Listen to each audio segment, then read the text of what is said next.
आप सभी को वट सावित्री व्रत की बहुत सारी शुभकामनाएं। ये व्रत विशेषकर सौभाग्यवती स्त्रियां अपने सुहाग को अखंड बनाए रखने के लिए करती हैं। ऐसा कहा जाता है कि अगर पूर्ण श्रद्धा और भक्तिभाव से इस व्रत को किया जाए तो उसका अवश्य फल प्राप्त होता है। ये व्रत ज्येष्ठ मास की अमावस्या के दिन किया जाता है और ये विवाहित सौभाग्यवती स्त्रियों के लिए एक विशेष व्रत बताया गया है। तो चलिए आज इसी व्रत के उपलक्ष्य में हम उससे जुड़ी हुई इस पौराणिक कथा का श्रवण करते हैं। आइए आज की वट सावित्री व्रत कथा का आरंभ करते हैं। मध्य देश में अश्वपति नाम के परम ज्ञानी राजा थे। धन और वैभव से पूर्ण होने के बाद भी उनकी कोई संतान नहीं थी और इसलिए संतान के अभाव में वे बड़े दुखी रहते थे। राजा ने पंडितों की सलाह से पुत्र प्राप्ति के लिए सावित्री देवी की आराधना की। देवी सावित्री ने प्रसन्न होकर राजा और रानी को दर्शन दिए और फिर उन्हें आशीर्वाद प्रदान किया। देवी ने उनसे कहा कि हे राजन, तुम्हारे भाग्य में पुत्र तो नहीं है, लेकिन मैं स्वयं कन्या रूप में तुम्हारे यहाँ जन्म लूंगी। इतना कहकर देवी सावित्री अंतर्ध्यान हो गई और ये सुनकर राजा और रानी अत्यंत प्रसन्न हो गए। कुछ समय बाद रानी के गर्भ से साक्षात देवी सावित्री का जन्म हुआ। राजा और रानी ने उस कन्या का नाम भी सावित्री ही रखा। सावित्री सर्वगुण संपन्न थी। वह चंद्रमा की कला के समान नित्य प्रतिदिन बढ़ती रहती। जब वो विवाह के योग्य हुई तो माता पिता ने उससे कहा कि सावित्री, अब तुम अपने योग्य मन चाहा वर ढूंढ सकती हो। इतना कहकर राजा ने सावित्री को एक वृद्ध मंत्री के साथ वर खोजने के लिए भेजा। सावित्री अपनी यात्रा पर रवाना हुई। एक दिन अचानक नारद मुनि भद्रराज अश्वपति से भेंट करने के लिए आए और उसी समय सावित्री भी अपने लिए वर चुनकर वापस आ चुकी थी। उसने आदर पूर्वक नारद मुनि को प्रणाम किया। नारद मुनि ने उसे विवाह योग्य देखकर राजा अश्वपति से पूछा कि आपने इसके योग्य वर खोजा है या नहीं। नारद मुनि का प्रश्न सुनकर राजा ने कहा, हे देवर्षि, मैंने सावित्री को वर खोजने के लिए भेजा था। वो अभी अभी लौट कर आई है और अब वही बताएगी कि उसने अपने पति के रूप में किसे चुना है। राजा की बात सुनकर नारद मुनि ने सावित्री से पूछा कि तुमने किस वर के साथ विवाह करने का निर्णय लिया है। ये प्रश्न सुनकर सावित्री ने परम विनम्रता के साथ हाथ जोड़कर निवेदन किया। सावित्री ने कहा, हे देवर्षि, राजा द्युमत सेन का संपूर्ण राज्य रुक्मी ने छीन लिया है और वे नेत्रहीन होकर अपनी रानी के साथ इस समय वन में रह रहे हैं और उन्हीं के एकमात्र पुत्र सत्यवान को मैंने अपना पति बनाने का निश्चय किया है। सावित्री के ऐसा कहने पर नारद मुनि ने राजा अश्वपति से कहा कि आपकी कन्या ने वर खोजने में निसंदेह भारी परिश्रम किया है। सत्यवान हर प्रकार के गुणों से समृद्ध और धर्मात्मा है। वह रूपवान और समस्त शास्त्रों का ज्ञाता है। वो अपने माता पिता के समान ही सदैव सत्य बोलने वाला है और इसी कारण उसका नाम सत्यवान हुआ है। जिस प्रकार समुद्र रत्नों की राशि है, उसी भांति सत्यवान हर प्रकार के सद्गुणों का भंडार है। वो सभी प्रकार से सावित्री के योग्य है। वो हर प्रकार से सावित्री के साथ उपस्थित होने की क्षमता रखता है, लेकिन इतना कुछ होते हुए भी उसमें एक भारी दोष है जिसके सामने ये सभी गुण फीके पड़ जाते हैं। और वो दोष ये है कि उसका जीवन अल्प आयु है। 1 वर्ष की समाप्ति होने पर उसकी मृत्यु हो जाएगी। नारद मुनि के मुख से ऐसा वचन सुनकर राजा अश्वपति का चेहरा उदास हो गया। उनके मधुर स्वप्न नष्ट हो गए। नारद मुनि के वचन कभी मिथ्या नहीं हो सकते। ऐसा विचार करके उन्होंने सावित्री को समझाया कि ऐसे क्षीण आयु व्यक्ति के साथ विवाह करना कल्याणकारक नहीं है, इसलिए उसे कोई और अन्य वर पसंद करना चाहिए। पिता की बात सुनकर सावित्री ने कहा, हे पिताश्री, मैंने अपने मन में सत्यवान को ही अपने पति के रूप में चुन लिया है और अब मैं किसी और पति का विचार अपने मन में नहीं कर सकती। कोई भी संकल्प पहले मन में आता है और फिर वाणी से कहा जाता है और कहने के बाद उसे करना ही होता है, चाहे वो शुभ हो या अशुभ। मैंने जिसे एक बार अपने मन से पति स्वीकार कर लिया है वही मेरा पति होगा। अब मैं किसी दूसरे का वर्ण कैसे कर सकती हूँ। राजा एक ही बार आज्ञा देता है, ब्राह्मण एक ही बार प्रतिज्ञा करते हैं और कन्यादान भी एक ही बार किया जाता है। जैसा भी है, अब वही मेरा पति है। मुझे उसके दीर्घायु का अल्प आयु होने से कोई हर्ष या विषाद नहीं है। अब मैं पुरुष की तो बात ही क्या, देवराज इंद्र को भी स्वीकार नहीं करूंगी। कोई भी शक्ति मुझे इस निर्णय से डिगा नहीं सकती। मैं पुनः दृढ़ता पूर्वक कहती हूँ कि सत्यवान ही मेरे पति होंगे। इस प्रकार सावित्री का दृढ़ संकल्प सुनकर नारद मुनि ने राजा अश्वपति को सम्मति दी कि तुम्हें सावित्री का विवाह सत्यवान के साथ ही कर देना चाहिए। यही उचित प्रतीत होता है। इस प्रकार राजा को समझा बुझाकर नारद मुनि अपने स्थान चले गए। राजा अश्वपति ने भी भगवान के मंगलमय विधान में विश्वास करते हुए विवाह की समस्त सामग्री इकट्ठी की और कन्या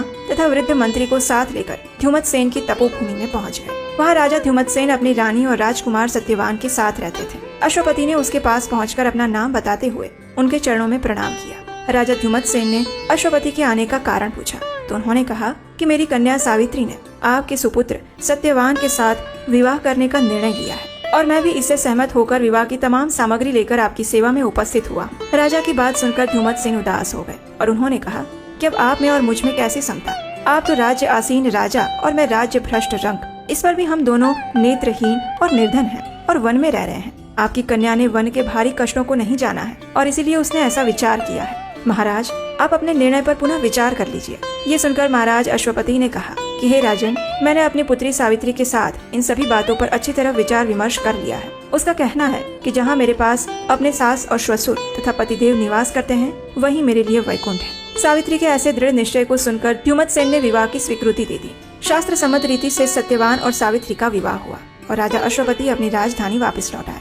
सावित्री मन चाहे पति सत्यवान को पाकर सुख पूर्वक वन में उनके साथ रहने लगी और उनकी सेवा करने लगी। नारद मुनि के वचन हर समय सावित्री के कानों में गूंजते रहते थे। वो एक एक दिन गिन रही थी। उसने जब देखा कि पति की मृत्यु का दिन निकट आया है तो 3 दिन पहले से ही उसने उपवास करना आरंभ कर दिया। तीसरे दिन अपने पितरों का पूजन किया और वही दिन नारद मुनि ने सत्यवान की मृत्यु का बताया था। प्रतिदिन की भांति उस दिन भी सत्यवान अपने समय पर कुल्हाड़ी और टोकरी लेकर लकड़ी काटने के लिए वन में जाने लगा तो सावित्री ने स्वयं भी उसके साथ चलने का आग्रह किया। सत्यवान ने अपने माता पिता की सेवा के लिए वहीं ठहरने की सम्मति दी।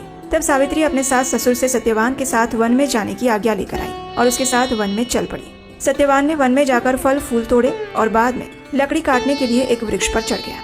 वृक्ष के ऊपर ही सत्यवान के सिर में भारी पीड़ा होने लगी। वो वृक्ष से नीचे उतर आया और सावित्री की जंघा पर अपना सिर रखकर लेट गया। कुछ देर बाद सावित्री ने अनेक दूतों के साथ यमराज को हाथ में पाश लिए हुए देखा।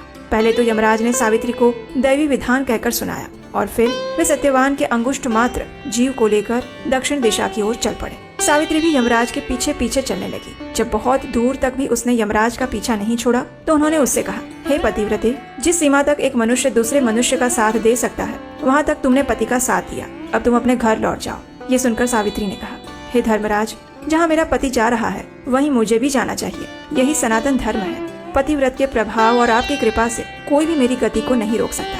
सावित्री के ऐसे धर्मपूर्ण वचन सुनकर यमराज प्रसन्न हो गए और उन्होंने उसे एक वर मांगने के लिए कहा। ये सुनकर सावित्री ने कहा, हे धर्मराज, मेरे सास ससुर वन में रहते हैं और नेत्रहीन हैं। मैं आपसे यही मांगती हूँ कि उन्हें दिखाई देने लगे, उनके नेत्रों की ज्योति वापस आ जाए। यमराज ने कहा, ठीक है, ऐसा ही होगा। इतना कहकर उन्होंने पुनः सावित्री को लौट जाने की सलाह दी। ये सुनकर सावित्री ने फिर से कहा, हे भगवान, जहाँ मेरे पतिदेव जाते हों वहाँ उनके पीछे पीछे चलने में मुझे कभी भी कष्ट या परिश्रम नहीं होता। पति परायण होना मेरा कर्तव्य है। आप धर्मराज हैं, परम सज्जन हैं। सत्पुरुषों का समागम भी तो कुछ कम पुण्यों का फल नहीं है। सावित्री के ऐसे धर्म युक्त और श्रद्धापूर्ण वचन सुनकर यमराज ने फिर से कहा, सावित्री, मैं तुम्हारे वचनों से प्रसन्न हूँ। तुम मुझसे एक और वरदान मांगो। सावित्री ने कहा, राजा द्युमत्सेन का राज्य छीन गया है, उसे वे पुनः प्राप्त करें और धर्म में उनकी सदैव प्रीति बनी रहे, ऐसा वरदान दीजिए। यमराज ने वरदान देकर पुनः उसको लौट जाने को कहा, लेकिन वो नहीं मानी और बराबर पीछा करती रही। उसकी ऐसी दृढ़ पति भक्ति को देखकर यमराज ने प्रसन्न होकर उसे तीसरा वरदान देने की इच्छा प्रकट की। तब सावित्री ने अपने पितृकुल की भलाई को दृष्टि में रखते हुए 100 भाई होने का वरदान मांगा। यमराज ने सहर्ष उसका भी स्वीकार करा।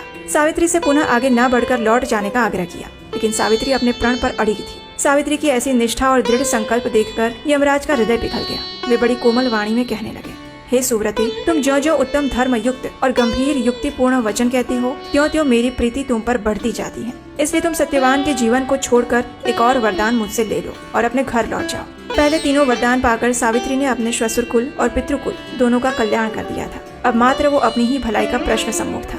पति परायण स्त्री को अपने पति की आयु वृद्धि के अलावा और कौन सी कामना हो सकती है। यही सोचकर सावित्री ने सत्यवान से उसे 100 पुत्र प्राप्त हो ऐसा वरदान मांगा। सावित्री के ऐसे युक्तिपूर्ण वचन सुनकर यमराज अत्यंत हर्षित हुए, संतुष्ट हुए और उन्होंने उसे वरदान देते हुए सत्यवान को पाश से मुक्त कर दिया और कहा कि सत्यवान से तुम्हें निश्चय ही 100 पुत्र होंगे। सावित्री को मनोवांछित वरदान देकर यमराज वहीं से अंतर्ध्यान हो गए और सावित्री भी वहाँ से लौटकर वटवृक्ष के नीचे आई। वटवृक्ष के नीचे सत्यवान का मृत शरीर पड़ा हुआ था और अब उसमें धीरे धीरे जीवन का संचार हो रहा था। वो उठकर बैठ गया।